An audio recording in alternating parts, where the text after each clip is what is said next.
moi, je m'appelle Rania, j'enseigne dans un cégep. Ouais. Je voulais vous remercier pour tout ce que vous m'avez apporté parce que moi, au niveau de mon niveau de kabyle, il est très bas, d'accord? Je suis une fille qui suis née à Alger, mais par contre, c'est sûr, je me sens berbère au fond de moi. Et ce que vous m'avez apporté, c'est énorme dans le sens aussi où moi, les chansons de Slimane Azem, c'était quand j'étais jeune, ma mère écoutait, ma grand-mère écoutait, mais ça s'est arrêté là. Et ensuite, là, depuis quelques temps, quelqu'un m'a offert un disque de Slimane Azem. C'est sûr que j'ai d'autres disques de chanteurs kabyles, entre autres.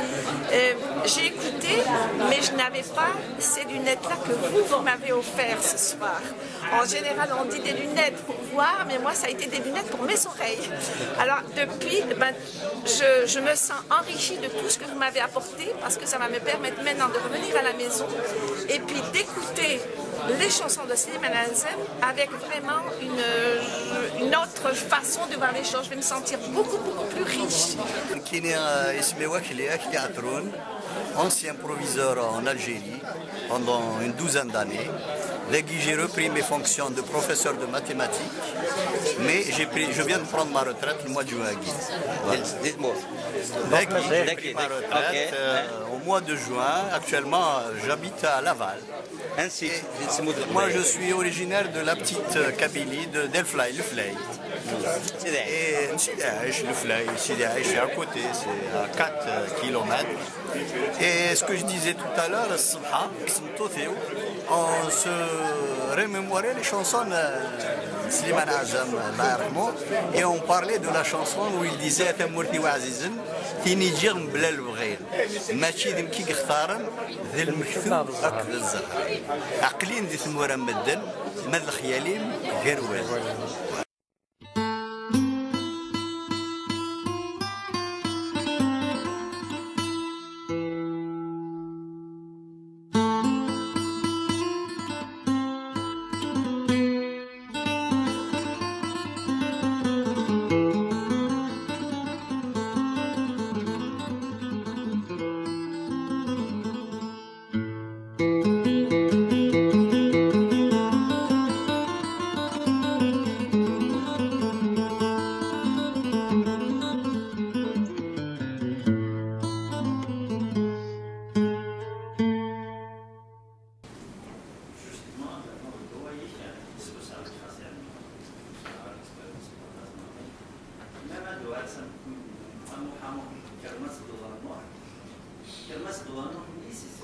يعني ما يراد على اساس نعمل دي خطر كوتي تاع شبيت نور زي رمضان السيدي والمعن تاع توجيه الاسلامي اذا نقطتي في اي واحد يورا اي واحد اللي خاص يبغى يروح نتسامح هذه واحد مخني الا من مصروف يقدر مصروفني لكن انا قصيد ربي ما حنا معزوز دونك امزي شنو يشدني ناس هذيك روح الصلاة par tradition.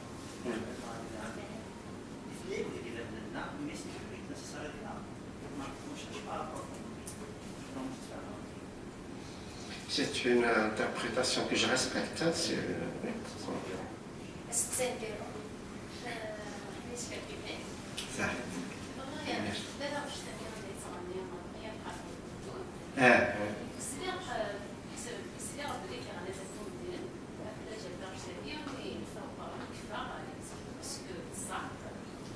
ولكن كي تسوالا تسمى بومدين يخدم سميتها ان كو ديتا ميليتير يطف الحكم العسكر وما يبدا مسلاي تاع نتيك زران شا يلاقم اث الحثمور نتسكني قلال نتسكني السنان نتسكني قوالان اتسيتيرا مقرقر بمذون مكة يسلوغ ثلا وما مقرقر en fait au fond c'est une image dévalorisante.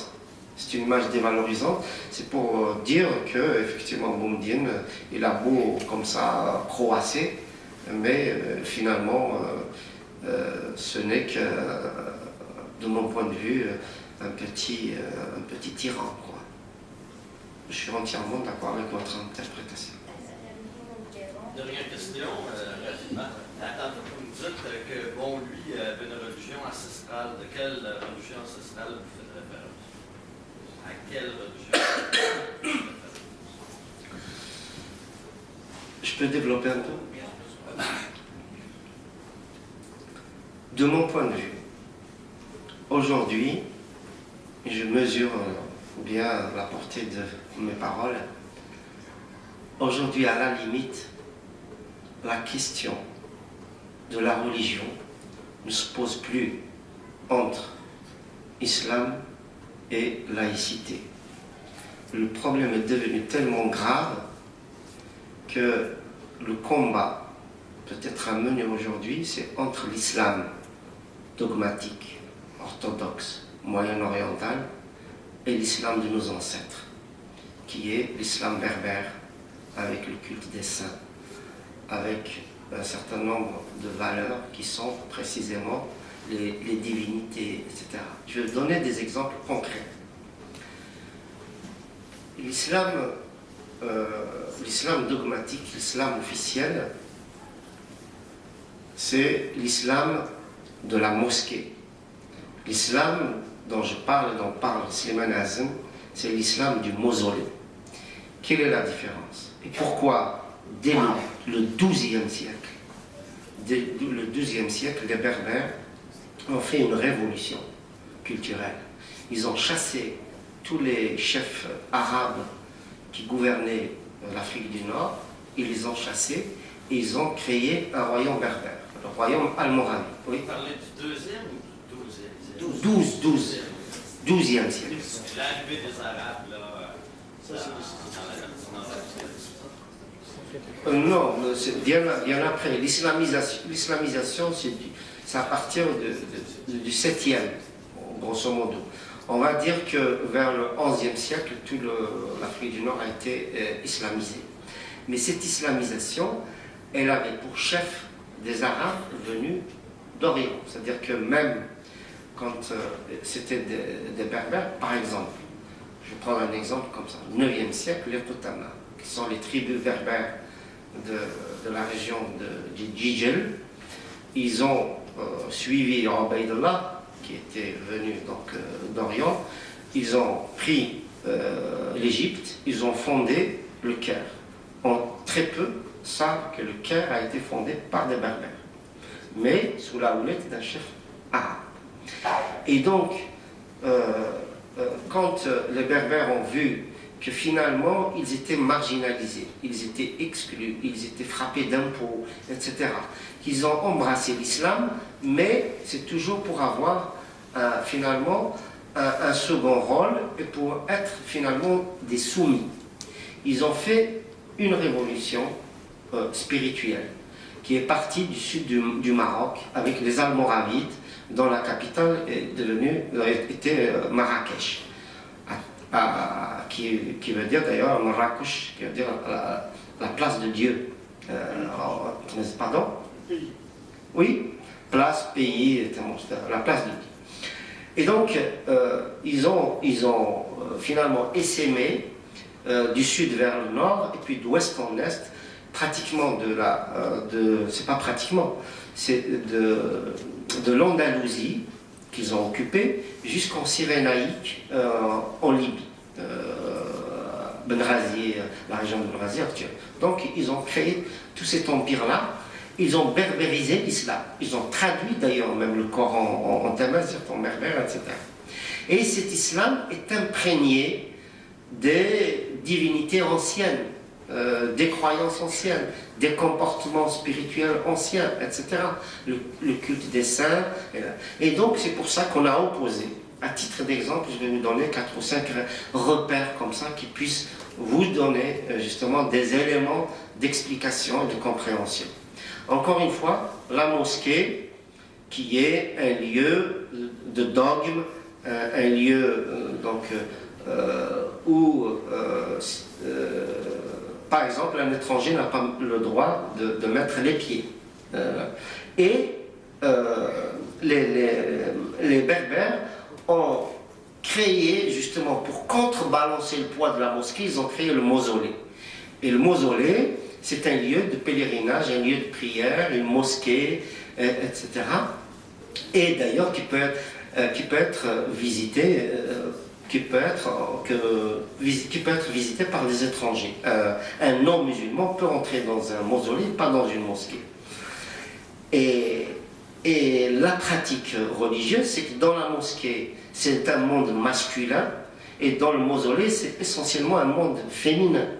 C'est-à-dire c'est un islam féminin qui a commencé à naître en Afrique du Nord. Dans la mesure où les rituels dans les mausolées, les rituels religieux, l'ouada, etc., certaines prières, certaines tilaoui, ce sont les femmes qui s'occupent justement de ces rituels-là, alors que dans la mosquée, c'est un monde uniquement masculin. Premier point. Deuxième point, vous avez d'un côté l'imam dans la mosquée, qui est lui, généralement d'ailleurs nommé, qui lui est dans le dogme, dans la lettre, dans le Coran, etc. Par contre, dans le mausolée, vous avez qui? Vous avez le marabout. Le marabout qui est lui un personnage socialement reconnu, avec une surface sociale beaucoup plus importante que celle. Il peut à la fois être le guérisseur, il peut être l'intercesseur, il peut être le médiateur, etc., etc. Donc déjà on voit aussi, pour contrebalancer le poids de l'imam, on a opposé le marabout. Au pèlerinage de la Mecque obligatoire, qu'est-ce qu'il y a comme pèlerinage dans l'islam berbère dont parle Slimane Azem? C'est le pèlerinage dans les cimetières. On y va au moins une fois par an pour justement faire honneur à nos ancêtres avec des offrandes, avec une procession, etc. On emmène les enfants, etc., etc.